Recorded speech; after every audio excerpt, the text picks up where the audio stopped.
Rita Hester was a highly visible member of the transgender community in her native Boston, where she worked locally on education around transgender issues. On Saturday, November 28, 1998, Rita was stabbed 20 times in her apartment. A neighbor called the police, and Rita was rushed to the hospital, who passed away from cardiac arrest only moments after being admitted. Rita's murderer, or murderers, has still not been found. 1 year later, a vigil was coordinated in Rita's honor. It commemorated not only Rita, but also all the transgender people lost to violence and hatred. That was the first Transgender Day of Remembrance. I wish I could say that Rita's horrific death was unique, but it's not.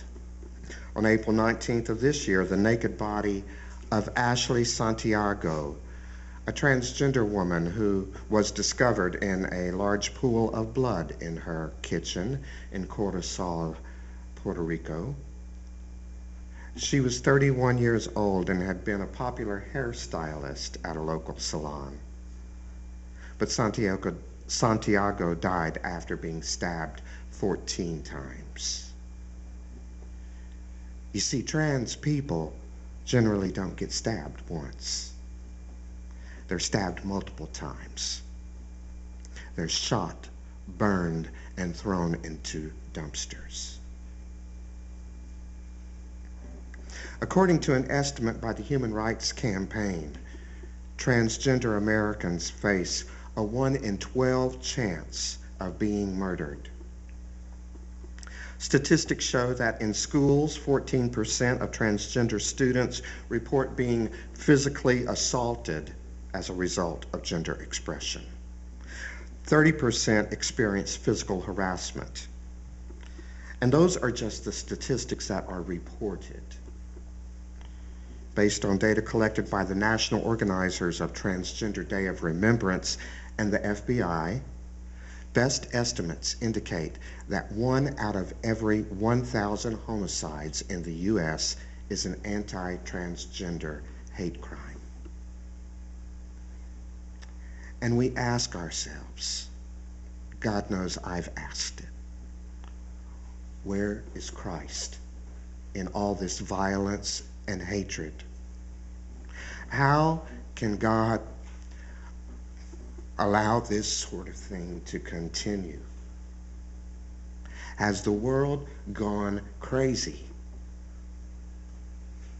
But if there is an answer to be found, I think it may be in today's gospel reading, the account of the crucifixion of Jesus, found in the 23rd chapter of Luke, verses 33 through 43.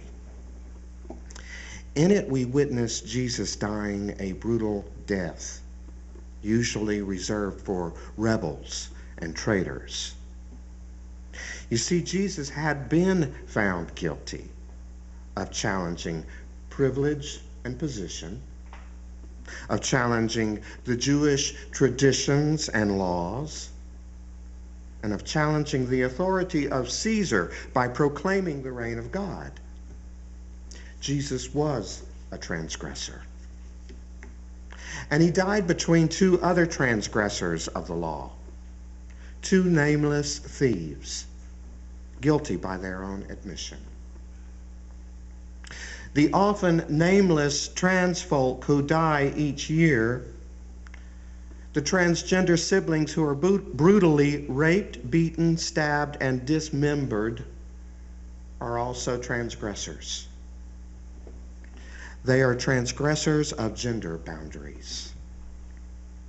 They are persecuted for no other reason than they have made the choice to live their lives authentically. They have been found guilty by a society which does not allow that sort of thing. And their punishment is a sort of modern crucifixion. And where is Christ in all this hatred and violence?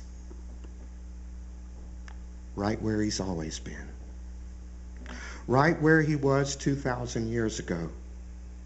Christ is being crucified right along with the other marginalized transgressors, right in the middle of them.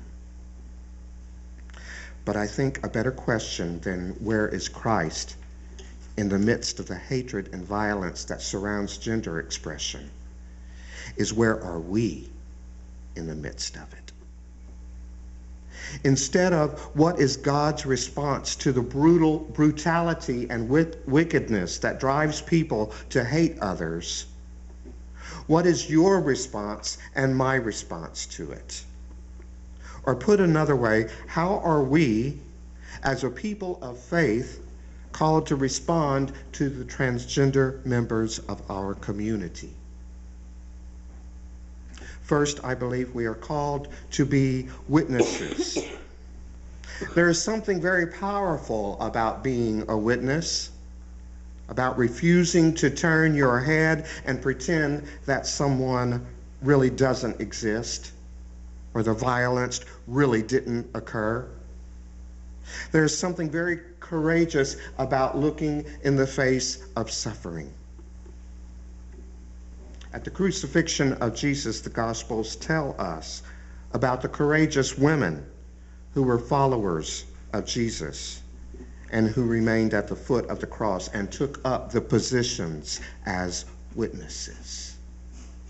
And one of his 12 disciples, the one known as the disciple who he loved, also remained as a witness. These people refused to run. They refused to turn their heads. They looked into the face of Jesus to the very end. Today, you and I have the opportunity to be witnesses. Each of you have been provided a unique card in your worship bulletin. A card which describes a person who was killed because someone decided they weren't conforming as they ought to society's rules for gender expression. Before today, you might have been able to say you didn't know any trans folk who had been killed. Now you do. Later during the service, you will have the opportunity to call out their name. Today, we will not turn our heads. We will take on the courageous act of being witnesses.